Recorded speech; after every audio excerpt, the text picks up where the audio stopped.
ঠিক না বেঠি? বিলে যারা ফেরেতে সেরা কালা হইতে হয়। এই লোকটা যখন দেখবেন আসরে আজান দেয়, কোমর থেকে গামছাটা খুললা ক্ষেতের আইলের মধ্যে গড়ের পানি দিয়ে উজু করে নামাজও হারিয়ে যাবে, একদম কালা।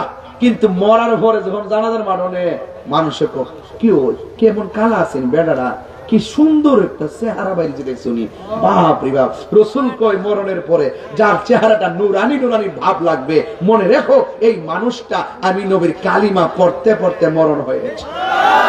আরো বড় করে বলে না সুবহানাল্লাহ।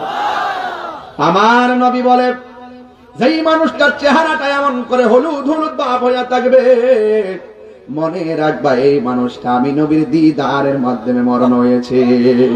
এমন নসিব আমরা রইবনি,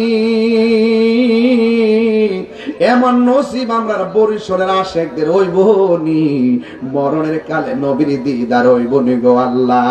ওই নবী ছাড়া আমরার কোনো উপায় নাই, নবী ছাড়া আমরার কোনো উপায় নাই।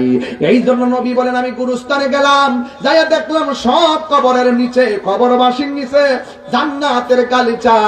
ওই গালিচা পাইয়া মানুষ কবরে ঘুমাইবো, ডান পাশে তাকায় দেখবে একটা আলো জ্বলতেছে, আলো। জিজ্ঞাসা করবে তুমি কে? আমার চিনো না, আমি হইলাম তোমার দুনিয়ার নেক আমল। আল্লাহু আকবার, আল্লাহু আকবার। তাইলে নেক আমল কি মরার আগে না মরার পরে? হ্যাঁ আরো জোরে। তাইলে আজান দেওয়ার সময় কি কেরাম বোর্ড চলবো? আজান দেওয়ার পরে কি খেলাধুলা চলবে? আজান দেওয়ার পরে কি ঘুমায়া থাকা চলবে? আজান হবে নামাজের জন্য যাইতে চাই কি চাই না? এই জন্য যুবক যা হবার হয়ে গেছে আর যেন না হয়। আজানটা দেওয়ার পরে মসজিদের মধ্যে চলে যাবেন, দেখবেন আপনি যখন আজানের পর মসজিদে চলে যাবেন, কবরে যাওয়ার পর বলবে ও বান্দা তুমি যে দুনিয়ার মধ্যে আমল করেছো, তোমার কবরে আলো দেওয়ার জন্য এই আমলগুলো আমাকে আল্লাহ আলো বানায়া কবরে পাঠাইয়া দিছে। আর একটা আলো জ্বলতেছে, জিগাইব তুমি কেন? ওই আমার চিনো না, আমি হইলাম তোমার দুনিয়ার কোরআন তেলাওয়াত।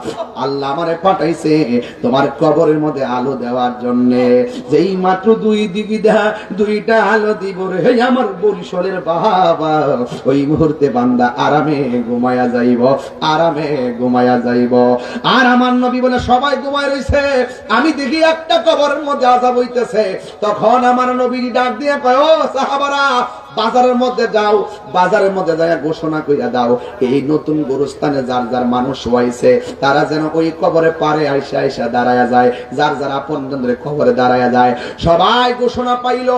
ঘোষণা পাওয়ার পর সব সাহাবীরা মনে মনে কর নবী সব কবর দেখে হাসছে, একটা কবর দেখে কান্না করেছে। আজকে আমরা দেখব কবরের পারে কে আইসা দাঁড়ায়। ও বন্ধুরে আমার, ও বরিশালের বাবারা, এবার সাহাবায়ে কেরাম তাকায় রইছে, সব কবরের পারে আইসা লোক দাঁড়াইছে। নবী আমার যেই কবরটা দেখা চোখের পানি ভালায়া কাঁদছে, নবী আমার আর সাহাবায়ে কেরাম তাকায় দেখতেছেন ওই কবরের পাশে একটা বুড়া মহিলা লাঠিটা ভর কইরা কইরা কবরের পারে দাঁড়ায় রইছে।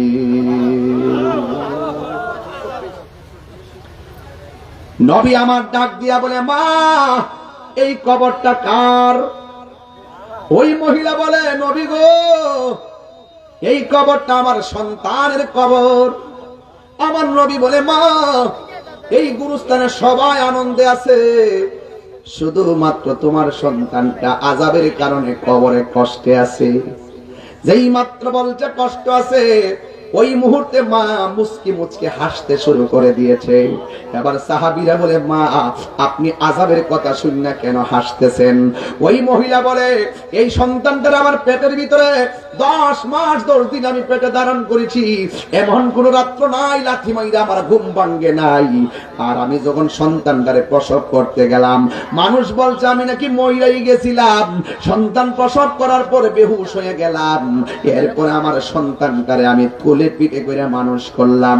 যখন সন্তান বড় হইতেছে, আমার বয়স বাড়তেছে, ও যুবকের দল, সন্তানটা প্রতিষ্ঠিত হয়ে গেছে। আমি মনে মনে ভাবছি, আমার সন্তানটা বুঝি আমারে সুন্দর করে লালন পালন করবে, আমার বলে দেখশন করবে। আমি বুড়া হইয়া গেলাম, এরপরও আমার সন্তান আমার খবর লয় না। চোখের পলকে আমার স্বপ্ন ভাঙ্গা টুকরা টুকরা কইরা ফেলাইছে। আমার সন্তান প্রতিষ্ঠিত হইয়া গেছে, আমি বুড়া হইয়া গেছি, কিন্তু সন্তান আমার এমন কষ্ট দিছে, কষ্ট পাইতে পাইতে আমার দেয়ালের মধ্যে পিঠ টেকে গেছে। আমি আর বরদাস্ত করতে পারি নাই। আমি আল্লাহর বলছিলাম, আল্লাহ, এই সন্তান আমারে ভালোবাসে না, তুমি আল্লাহ তারে ভালোবাসো না। সন্তান আমারে কষ্ট দিছে, তুমিও তারে কষ্ট দিও। আপনারা জবান খুলে কন, মার মনে কষ্ট দিলে মায়ের বদদুয়া সন্তান ধ্বংস হয় কি হয় না? হয়নি, হয়নি, হয়নি, হয়নি। এবার নবী আমার ডাক দিয়া কয়, মা, আপনি বদদুয়া দিছেন মর্মে, ছেলেটা কষ্ট আছে, আপনার কি মায়া লাগে না? মা ডাক দিয়ে কয়, না, আমার মায়া লাগে না, আমি বড় আজকে খুশি, আমি পাগলের বদদুয়াটা আল্লাহ কবুল করছে, আমার ডাকটা যে শুনছে, এই জন্য আমি খুশি। এরপর সন্তানের প্রতি মায়ের ভালোবাসা, উম্মতের প্রতি নবীর ভালোবাসার মধ্যে পার্থক্য আছে না নাই? নবী তো উম্মতের দরদি। নবী আমার ডাক দিয়া কয়, আল্লাহ, মা সন্তানটারে আযাব শুননা হাসতেছে, তুমি কেমন আযাব দিতেছো? কবরের পর্দাটা খুললা মাটারে দেখাইয়া দাও।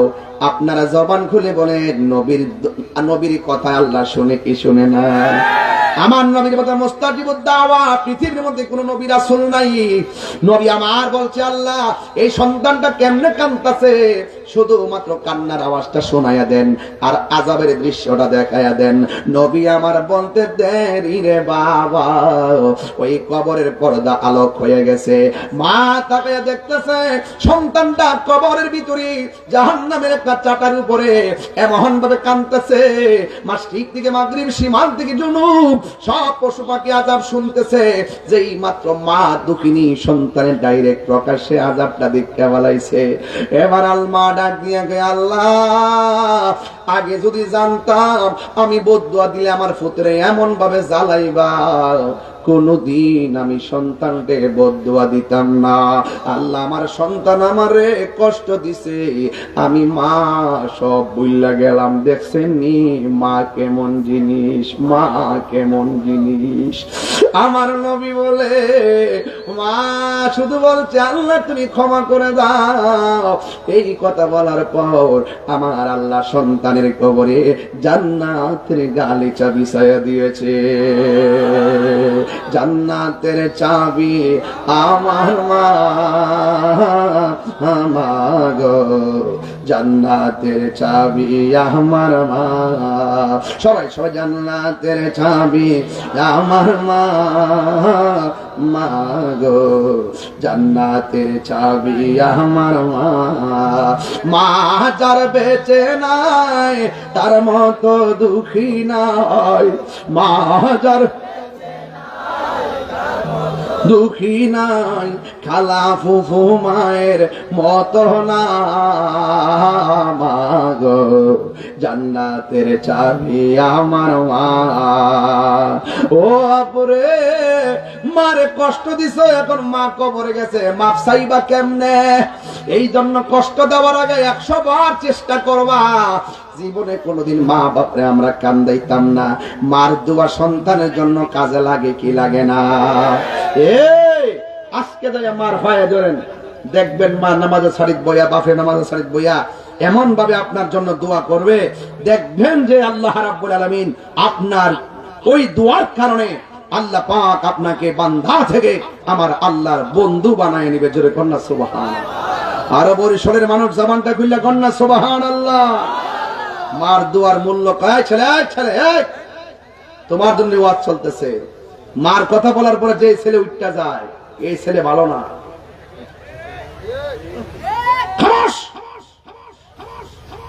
এমন কোন সংসার নাই সন্তানের দ্বারা বাপ মা কষ্টে আছে না।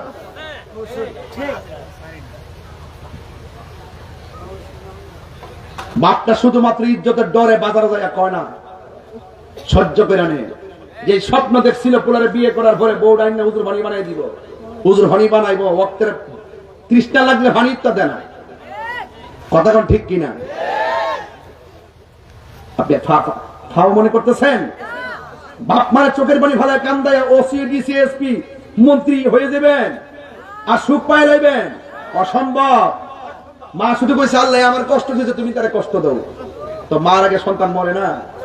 মরার পরে নবী দেখছে দিকে উম্মতের দরদি হইয়া না আজকে আযাবটা ক্ষমার সুযোগ পাইছে। যদি সুযোগটা না পা, এই বরিশালের বহুত গুরুস্থান আছে না, ফুলা বড় মাছ দিয়ে ভাত খাইছে, মা বাপের খবর লইছে না, এমন ফুলা ভানকে আছে না? মনে করুন বহুত আছে। আরে বাপের আপনি বাপটা যদি বয়স হয়ে জায়গা, আপনি জীবনে বাপের হাতে কি 1 লাখ টাকা নগদ দিচ্ছেন, দিয়া করছেন যে আব্বা আমি 1 কোটি টাকার মালিক নিন, 1 লাখ টাকা আপনার দিলাম, খরচ করুন। আপনার জীবন কি এমন ইতিহাস আছে? যদি 500 টাকা দিয়ে সাদা লুঙ্গিটা কিনে দিতেন, ওই কাগজটা না ফালাই মাঠটা না ভাঙ্গিয়া লুঙ্গিটা বইরা বাপে দোকানে যাই লইলে, ফ্যানটা কাউরি দিয়া বই লইলে, আর দোকানদার কইলে কেউ মিয়া আজকে নতুন লুঙ্গি দেওয়া যাও, তখন ওই বাপে 80 দিয়া কই লইলে আমার ফুটে আইন না দিছে।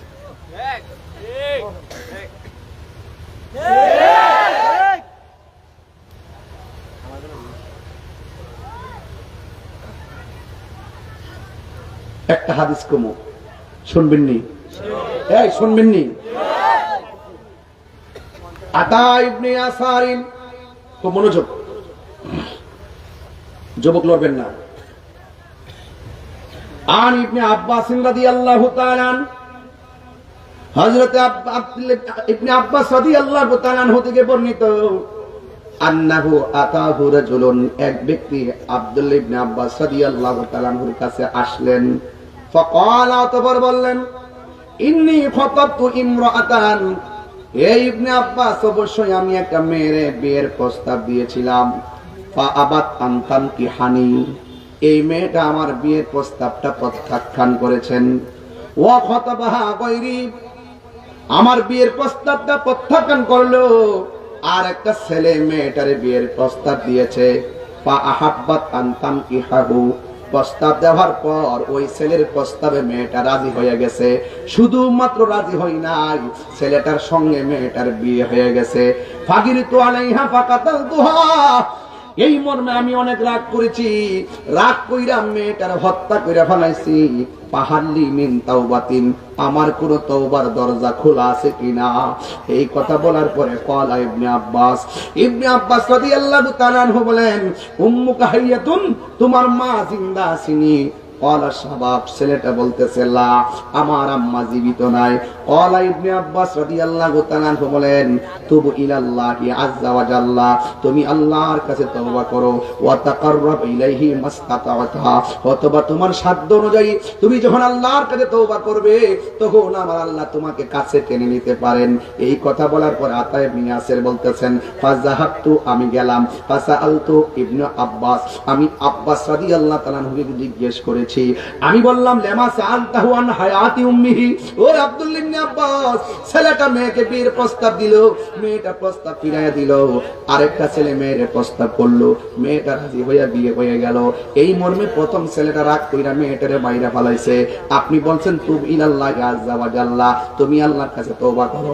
এটা বললেই তো চলতো, লেমা কেন সাআলতাহু আন হায়াতি উম্মিহি, আপনি তাকে কেন জিজ্ঞেস করলেন তোমার মা জিন্দা আছেনি?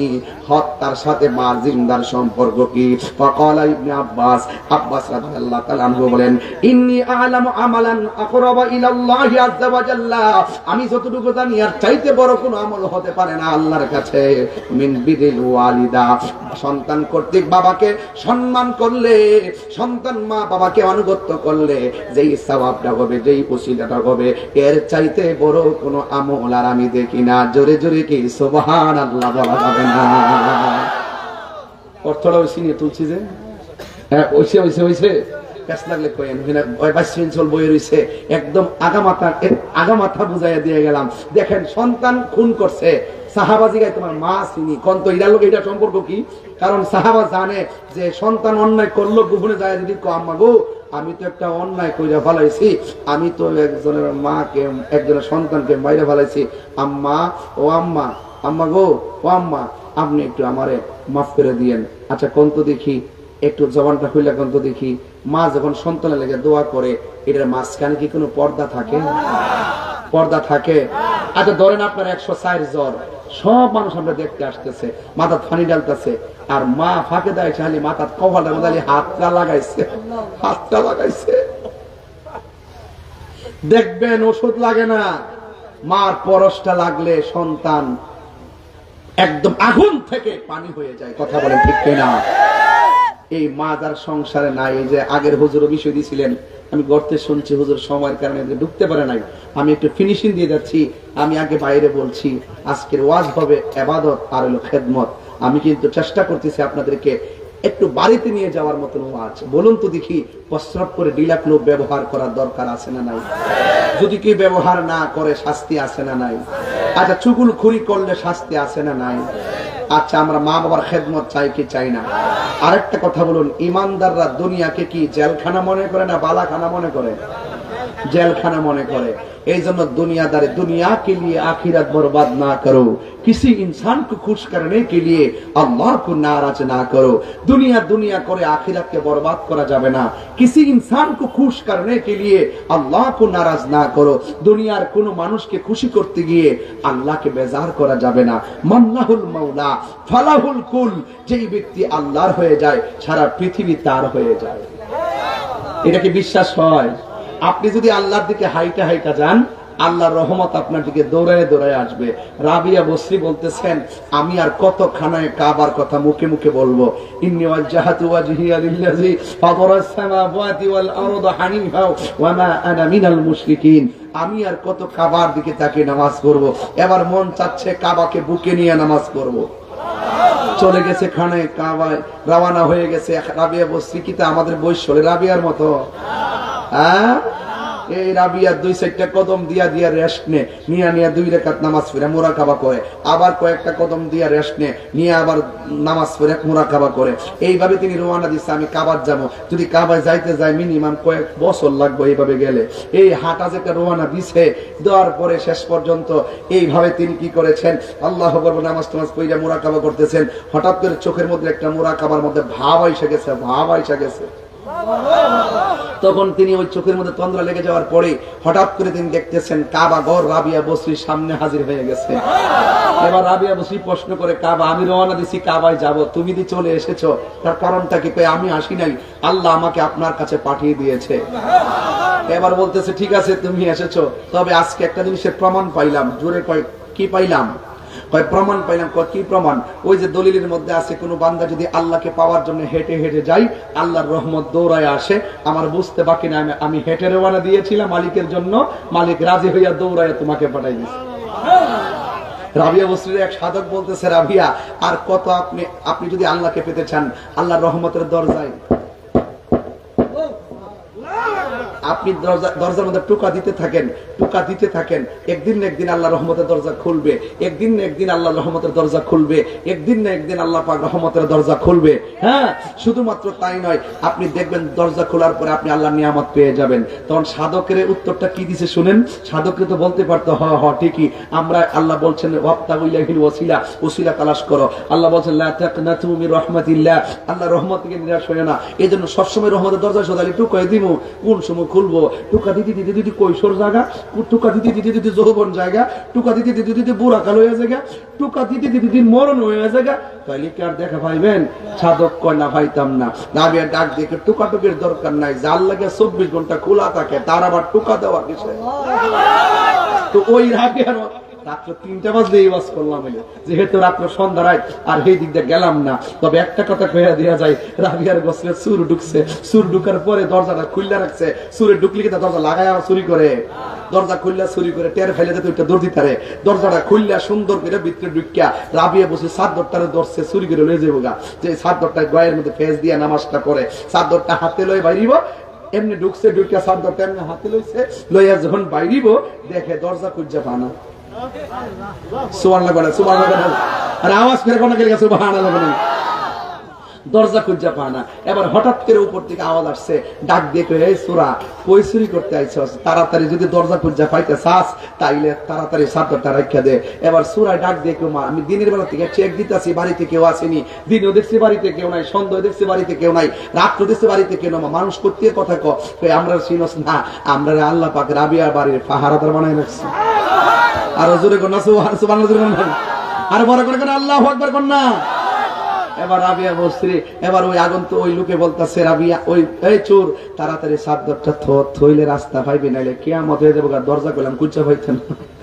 তাহলে এই রাবিয়া ও রাবিয়া, আমরা বসলে রাবিয়া ও রাবিয়া। খবরদার রাবিয়া বসে জিন্দিগি যদি পালন করতে চান, আপনাকে নামাজ পড়তেই হবে, রোজা রাখতেই হবে, নবীকে জানের চাইতে বেশি ভালোবাসতেই হবে। আচ্ছা বলুন তো, এই মাঠটা আজকে কানাই কানাই ভরপুর, এত হাজার হাজার মানুষ আপনারা আজকে এসেছেন, এত হাজার হাজার মানুষ বৈশ্বলের মাহফিলে। আমার বাড়ি থেকে আসতে মাত্র সময় লাগে 12 মিনিট। কয় মিনিট বললাম? 12-14 মিনিট সময় লাগে বাড়ি থেকে আসতে। এই চাপুরির ছেলে বৈশ্বলে আসছে, বরিশালের মানুষের ভালোবাসা কত, এইগুলো আমি বহুত জায়গায় গিয়ে আপনাদের নিয়ে প্রশংসা করি যে আমার এলাকায় মাহফিল করলো, এলাকার মানুষ যে মহব্বতটা করে, আপনাদের লক্ষ লোক দেখলো, আমার সেই মহব্বতের পরিধি আমি মিলাইতে পারতাম না। এলাকার মানুষগুলো এত মহব্বত করে। আজকে দেখেন এই ব্রাহ্মণবাড়িয়া সদরে আমার বিভিন্ন ওয়াজ মাহফিল নিয়ে অনেক বাধা বিপত্তি হয়। আজকের মাহফিলটা তো অনেক বাধা বিপত্তি ছিল। আমাদের এলাকার একজন গণ্যমান্য ব্যক্তিবর্গের মাধ্যমে আল্লাহ নূর আলম সিদ্দিকী ভাই, তিনি অনেকে মাহফিলটাকে করার জন্য তিনি অনেক যোগাযোগ করেছেন। শেষ পর্যন্ত যাকে আমি ওনার জন্য দোয়া করি, আল্লাহ অনেকে নেক হায়াত দান করুক এবং আল্লাহ যেন এই সমস্ত মানুষদের দ্বারা সমাজের কল্যাণ হয়। তবে যার মাধ্যমে এই মাহফিলগুলো রক্ষা থাকে, এদের জন্য দোয়ার দরকার আছে। কথা কোন ঠিক কিনা? আমাকে ব্রাহ্মণবাড়িয়া প্রায় এই 13 দিনে প্রায় 23টা মাহফিল বন্ধ করে দিছে। 9টা উপজেলায় 13 দিনে 23টা মাহফিল বন্ধ করছে। আমি জামু ওই মুহূর্তে না করে কয় তাহির হিসাবের পারমিশন নাই। সারা বাংলাদেশে তাহির হুজুর ওয়াজ করে, বাধা নাই। ব্রাহ্মণবাড়ি আমার জেলার মধ্যে ওয়াজ করুম, এখানে আমার ঘরে ওয়াজ করুম, এখানের মধ্যে বাধা দেয়। আসলে প্রশাসনের কোনো দোষ নাই। প্রশাসন তো কি করবে? প্রশাসনের কাছে এক শ্রেণীর মানুষ যাইয়া আমাদের বিরুদ্ধে অনেক কথাবার্তা বলে, বিভিন্ন প্রতিহিংসা করে, শেষ পর্যন্ত প্রশাসন এটা বন্ধ করে দেয়। তো এবং ওই দিনে দেখলাম এক জায়গায় ওয়াজ করতেছে, এক বক্তা বলতেছে যে আমাকে নাকি এদের পক্ষ থেকে কোন হুজুর নাকি যাইয়া ডিসি সাহেবরে বলছে তাইরি সাহেব যেন ব্রাহ্মণবাড়িয়া সদরে ব্রাহ্মণবাড়িয়া মাহফিল করতে না পারে। এই ডিসি সাহেব নাকি বলছেন যে ঠিক আছে, করতে পারবে না। এটা ডিসি সাহেবের প্রতি একটা অপবাদ বলে মনে হচ্ছে আমার কাছে। কথা কোন ঠিক কিনা? যদি এদের কথা সত্য হইতো তাহলে তিনি কিন্তু আজকে দিতেন না। কথা কোন ঠিক না বেটে? তাইলে বোঝা গেল সব জায়গায় যে তারা কথা বললেই রক্ষা হবে, বিষয়টা এরকম না। হয়তোবা আপনি শহরের মধ্যে কিছু লোক যায় আপনার ডিসি সাহেবকে একটু ভয় টয় দেখান, হয়তোবা ডিসি সাহেব সেই জায়গায় আমাকে না করে, কিন্তু এটাও মনে করতে হবে কিছু কিছু জায়গায় আপনাদের অবস্থান ভালো আছে, কিছু কিছু জায়গায় কিন্তু আমাদের অবস্থানও কিন্তু খারাপ না। কথা বলেন ঠিক না বেটে? তো আমার মনে হয় ওনারা এরকম মাহফিল বন্ধ টন্ধ করে একটা সাম্প্রদায়িক দাঙ্গা লাগানোর চেষ্টা করতেছে। তো আমরা সাম্প্রদায়িক দাঙ্গা লাগাতে চাই না, আমরা সম্প্রীতি চাই। তবে আমার মাহফিল আমি করব, আপনাদের মাহফিল আপনারা করবেন, কেউ কাউকে বাধা দেওয়ার দরকার নাই। আমার মনে হয় এই বাংলাদেশে আমরা ধর্মের জায়গাগুলো যদি কামড়াকামড়ি না করি, তাহলে ধর্মের একটি সুন্দর জায়গা বাংলাদেশে তৈরি হতে পারে। তো এই জন্য বাধা বিপত্তি না করে এই মাহফিলগুলো সুন্দর করে হোক, এটা যেন আমরা কি করতে পারি, আমরা যেন সবাই যার যার স্বাধীন মতো আমরা এটা পালন করতে পারি, সম্প্রীতি বজায় রেখে। কথা কোন ঠিক না বেঠিক? এই জন্য যারা উস্কানি দেয়, আমি বলবো প্রশাসনকে, উস্কানি দাতাদেরকে আপনারা আইনের আওতায় আনুন। যারা উস্কানি দিয়ে এই ব্রাহ্মণবাড়িয়া শান্তিপ্রিয় জায়গাকে অশান্তি লাগাতে চাই, বানাতে চাই, আমরা তাদেরকে সবসময় প্রশাসনকে বলবো তাদেরকে আইনের আওতায় আনুন। কারণ তাদের এই উস্কানি কথাবার্তার মাধ্যমে কিন্তু কোনো এক সময় সাম্প্রদায়িক দাঙ্গা লেগে যেতে পারে। এই জন্য ইসলাম শান্তির ধর্ম, ইসলাম মানবতার ধর্ম, ইসলাম মানব কল্যাণের ধর্ম। আমিও চাই আমার কথা আমি যেন শান্তিপ্রিয় বলতে পারি। তবে একটা আশ্চর্য কথা হলো, এই বাংলাদেশের মধ্যে যার যার মতাদর্শ স্বাধীনভাবে পালন করার এক বৈষম্যের শহর হলো, বাক স্বাধীনতা কেড়ে নেওয়ার এক বৈষম্যের শহর হলো ব্রাহ্মণবাড়িয়া। কথা বলেন ঠিক না বেঠিক? এখানে আমরা আমাদের কথাগুলো বলতে পারি না। আমি জানি না বাংলাদেশে কোনো জেলা আছে কিনা, আমার তো মনে হয় না যে কোনো জেলায় এরকম একতরফা ভাবে চলে আসছে। আমরা সুন্নি মাহফিল করতে পারি না। আমার মনে হয় প্রশাসন একটা সুন্দর প্রোটেকশনের মাধ্যমে এই বিষয়গুলো একটা আলোচনায় আনার দরকার। আমি আমার মাহফিল যেন করতে পারি, তিনিও যেন তিনি মাহফিল করতে পারে। আল্লাহ যেন আমাদের সকলকে মিলেমিশে চলার তৌফিক দান করে, বলুন আমিন। ব্রাহ্মণবাড়িয়ার ডিসি মহোদয়কে ধন্যবাদ জানাই, এসপি মহোদয়কে ধন্যবাদ জানাই, শেষ পর্যন্ত তিনি আমাদেরকে আজকে ওসি মহোদয়কে ধন্যবাদ জানাই, তিনি শেষ পর্যন্ত আমাকে এই বরিশালের ব্রাহ্মণবাড়িয়া সদর বরিশাল গ্রামের এই ঐতিহাসিক সুন্নি মহাসম্মেলনটি করার মতো সুযোগ দিয়েছেন। গত পরশুদিন আমি আখাউড়া উপজেলা মাহফিল করেছি। আখাউড়াতে আবার একজন বক্তা বলতেছিল যে আখাউড়াতে আমাকে অবাঞ্ছিত ঘোষণা করা হয়েছে, অবাঞ্ছিত ঘোষণা করে বড় লেকচার দিছে। আমি আবার ওই দিন যে সুন্দর করে আখাউড়া মাহফিল করে এসেছি। ওই দিন আবার বলছে কোন হুজুর নাকি যে ডিসিরে বলছে আমি ব্রাহ্মণবাড়িয়া সদরে মাহফিল করতে পারতাম না, এখন আবার মাহফিল করতেছি। এখন কিন্তু তিনি তাদের কথার কোন আর ওজন রয়েছে? অনর্থ কেন আমরা উত্তেজিত হয়ে কথা বলে এই শান্তি নষ্ট করব? নষ্ট যেন আমরা না করি। কথা বলেন ঠিক না বেঠিক? এবং এই মাহফিলটা যে করছে, এই যে আমি যদি আজকে না আসতাম, এত হাজার হাজার মানুষগুলো কষ্ট পাইতো না? এই কষ্টের হাতটা কি যে বন্ধ করতো তার উপরে পড়তো না?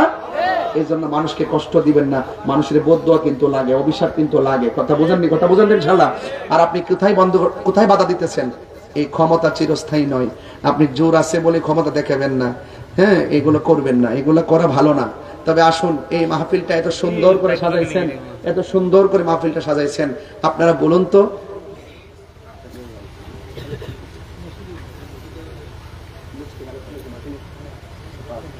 এখানে মনে একটা মসজিদ আছে, এই মসজিদটার জন্য আমার কিছু টাকা, মসজিদ কি পাকা হয়ে গেছে? কি লাগবে? রড কেন?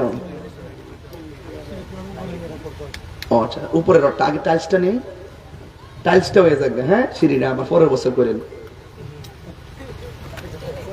ওই যে টেহারা সামু উঠতেছে, ওই যে ওই দে ওই দে ওই দে। ও আচ্ছা আচ্ছা, কাজ আছে, মানে কাজ আছে। বাজান, আমি যে ফোনে 2 ঘন্টা কথা বলছি, কেউ কি হাসি দিছে? 1 সেকেন্ড হাসি দিছে? তাইলে আমরা সিঁড়ি কোড়ার লেগে বৃষ্টি কত লাগতে পারে? কত লাগতে পারে? 20-30 লাখ লাগবো নাকি? কত আমি তুলাম নাকি? পাগলা পাগলা মাথা পাকা। আমি তো সারা দুনিয়া দিতেছি। এই আস্তে আস্তে আস্তে শুনেন, যায়েন না, আমার সময় প্রায় শেষ। আমি আরেকটা মাহফিল করতাম, এই মাহফিল শেষ করলাম হলে 9:30টার সময়। কিন্তু এই বৈশালের মানুষের প্রতি ভালোবাসা আছে দীক্ষা মাহফিল সুন্দর জন্য শিডিউলটা আমি একটু পিছায়া আমি সুন্দর করার চেষ্টা করছি। আপনার সত্যি করে বলেন তো, এই যে ওয়াজ করছি কোন দলিলের বাইরে কিংবা বিনা প্রয়োজনে কথা বলছি? ইয়া নবী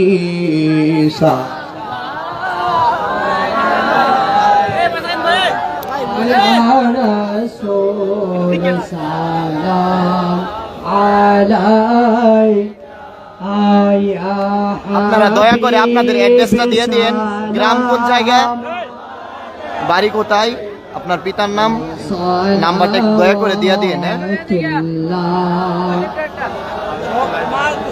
হাবিবি সাইয়্যিদি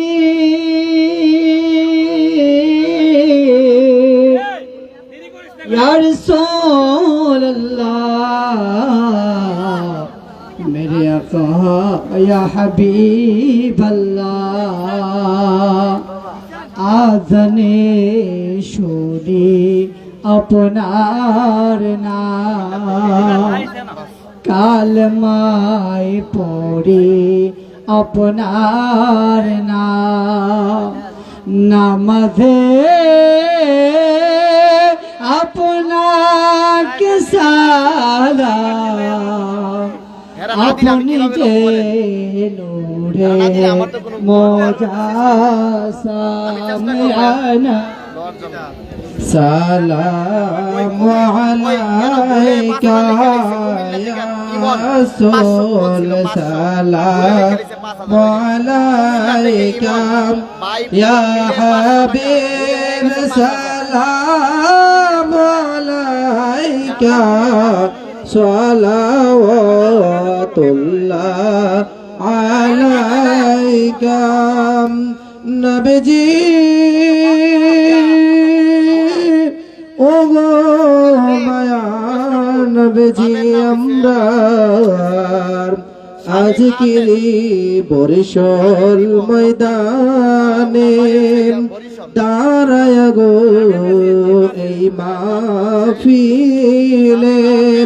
সালাম জানাই সকলে নবী আপনারে নূরের কদমে আনাবে সালাম আলাইকা ইয়া রাসূল সালাম সারা বিশ্ব ইয়া হাবিব সালাম আলাইকা সালাওয়াতুল্লাহ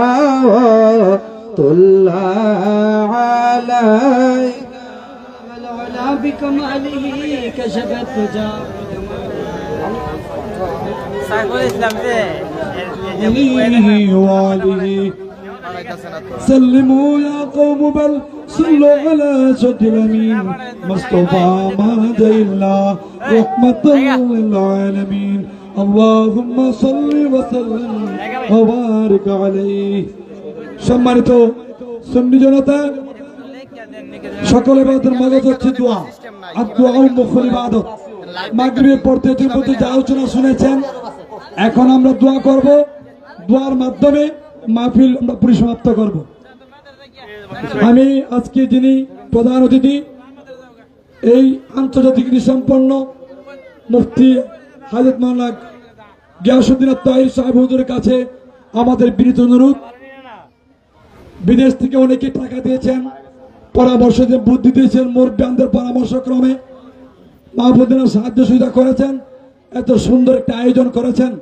আমার মনে হয় আপনি বুঝতে পারছেন ব্রাহ্মণবাড়িয়ার মধ্যে এবছর তো সুন্দর পরিবেশে আয়োজন হয়েছে কিনা আপনি তাদের জন্য দোয়া করবেন অনেকে আব্বা আম্মা নাই অনেকে অসুস্থ আছেন অনেকে ব্যাপারে আছেন অনেকে আপনার সমস্যা আছে বিভিন্ন সমস্যা এবং দেশ এবং জাতির জন্য মুসলিম মিল্লাতের জন্য দোয়া আছে আমি আপনাদের কাছে দোয়া আছে আমি হুজুরের কাছে মাইক দিচ্ছি সবুল আমি ঠিকানা দিছে না তাহলে কিভাবে যোগাযোগ করবো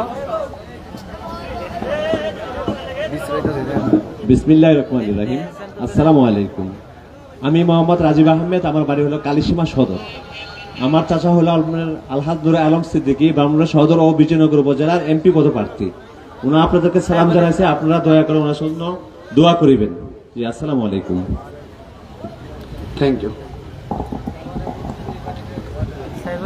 যাই হোক আপনারা ইতিমধ্যে শুনেছেন আমার ভাই বলেছেন আলহাজ জনাব মোহাম্মদ নুর আলম সিদ্দিকী সাহেব ব্রাহ্মণবাড়িয়া বিজয়নগর সংসদীয় আসনে তিনি নির্বাচন করার জন্য মতামত ব্যক্ত করেছেন এবং গণসংযোগ করছেন আপনারা সবাই দোয়া করবেন আমার কাছে দোয়া চেয়েছেন আল্লাহ যেন কবুল করে মনে আমিন আল্লাহুম্মা আমিন ربنا ظلمنا أنفسنا وإن لم تغفر لنا وترحمنا لنكونن من الخاسرين رب اغفر لي ولوالدي وللمؤمنين يوم يقوم الحساب ভিডিওটা যারা দেখতেছেন সবাই শেয়ার করে দিন আর যারা দান করেছেন তারা আপনাদের পুরো অ্যাড্রেসটা দিয়ে দিন দয়া করে এবং আপনাদের ফোন নাম্বারটা দিয়ে দিন মেহেরবান খোদা আপনার দরবারে সেই দরবারে ফরিয়াদ করি যারা টাকা দিয়ে পয়সা দিয়ে জ্ঞান দিয়ে শ্রম দিয়ে বুদ্ধি দিয়ে এই জান্নাতের বাগান সাজাইছে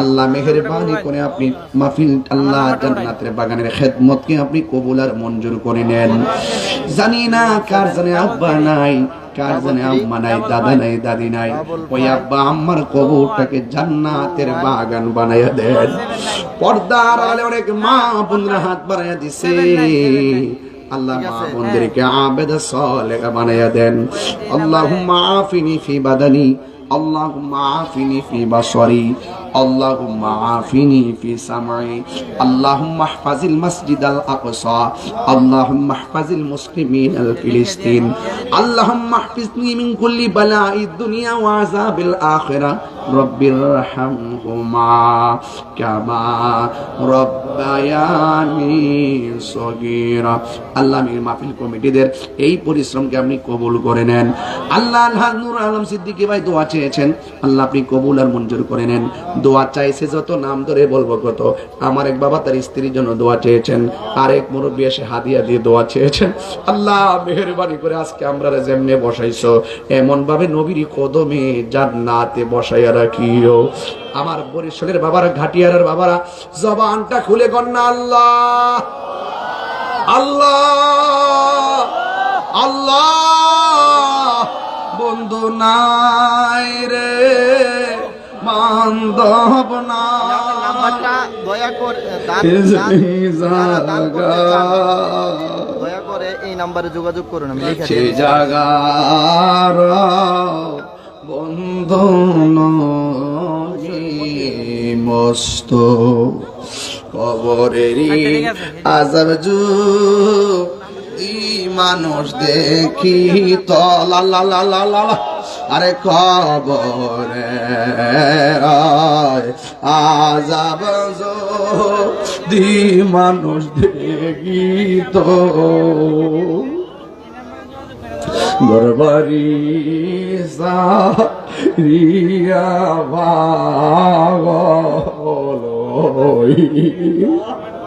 ও আল্লাহ, কেমনে আমার বাপটা কবরে পড়ে রয়েছে, কেমনে মা পড়ে রয়েছে, কেমনে দাদা পড়ে রয়েছে গো।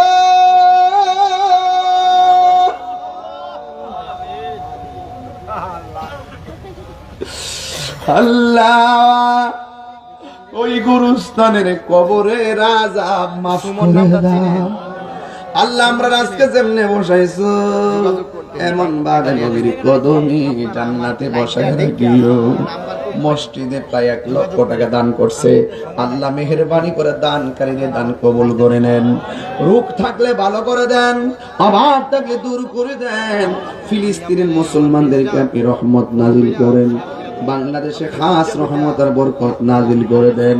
ওয়া সাল্লাল্লাহু তাআলা حبيبه الكريم وعلى آله وأصحابه أجمعين آمين آمين كلمة طيبة لا إله إلا الله محمد رسول الله صلى الله عليه وسلم. السلام عليكم ورحمة الله وبركاته.